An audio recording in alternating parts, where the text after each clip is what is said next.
আসসালামু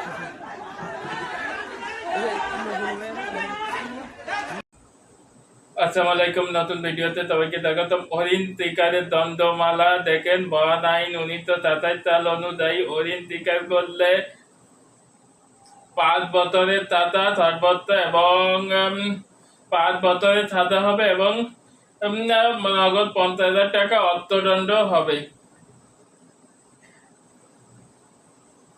এটা জামিনের অযোগ্য অপরাধ। লিফলেটে বলা হচ্ছে হরিণ শিকার করবো না, রেল হাতত কাটবো না। হরিণ অত্যন্ত শান্ত ও নিরীহ স্তন্যপায়ী প্রাণী, যা সুন্দরবনে পর্যটকদের জন্য অন্যতম প্রধান আকর্ষণ। সুন্দরবনে বাস্তুতন্ত্রে হরিণ খুবই গুরুত্বপূর্ণ ভূমিকা পালন করে। সুন্দরবনে বাঘের প্রধান প্রায় 80% হরিণ এবং সুন্দরবনে খাবারের প্রধান উৎস হচ্ছে সুন্দরবনে রয়্যাল বেঙ্গল টাইগারের হরিণ, এটা 80% হরিণ থেকে আছে।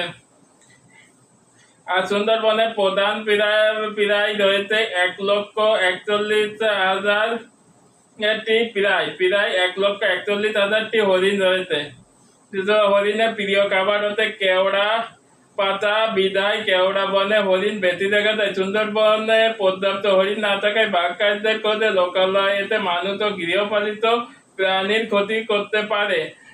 হরিণ শিকার বন্ধে বন বিভাগের তথ্য ও অপরাধ উদ্ঘাটনের সহায়তা করলে তথ্য প্রদানকারীর জন্য রয়েছে পুরস্কার।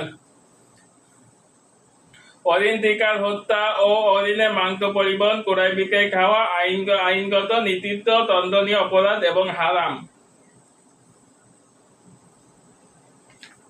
প্রচারে সুন্দরবন সুরক্ষা প্রকল্প, বন অধিদপ্তর।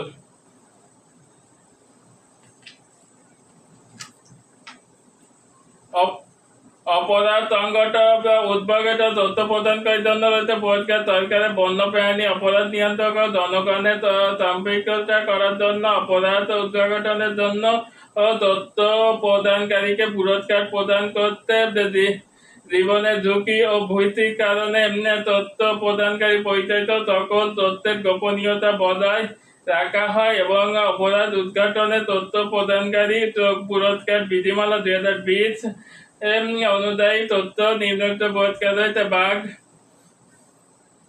বাঘ যদি অপরাধী বনের অভ্যন্তরে জীবিত হয় তাহলে 50,000 টাকা, বা বাইরে হলে 25,000 টাকা। কুমির এবং হাতির ক্ষেত্রে 30,000 টাকা এবং 15,000 টাকা।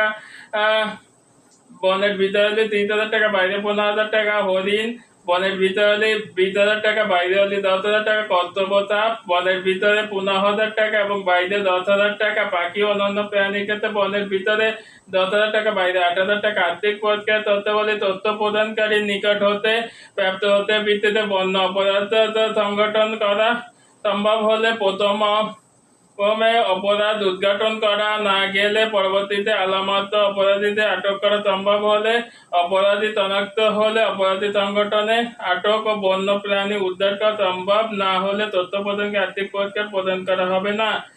আর্থিক প্রদানের ক্ষেত্রে সহায়তা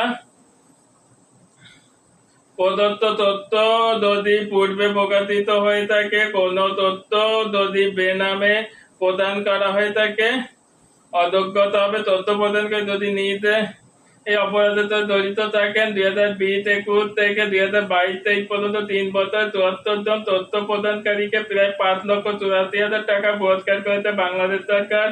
বন্যপ্রাণী তথ্যে অপরাধ দিন, পুরস্কার লাভ করুন এবং বন্যপ্রাণী সংরক্ষণ বন বিভাগকে সহযোগিতা করুন। আমাদের এই ভিডিওর জন্য বন বিভাগ থেকে কোনো সাহায্য করা হয়নি, একান্ত বিগত নিজের প্রচেষ্টায় এবং নিজ চেষ্টায় এই ভিডিওটা করা। সবাইকে এ পর্যন্ত ধন্যবাদ। হরিণের মাংস ক্রয় বিক্রয় এবং খাওয়া থেকে দূরে থাকুন, এটা হারাম, কারণ রাষ্ট্র থেকে সিদ্ধান্ত নেওয়া হয়েছে। সবাইকে এ পর্যন্ত ধন্যবাদ।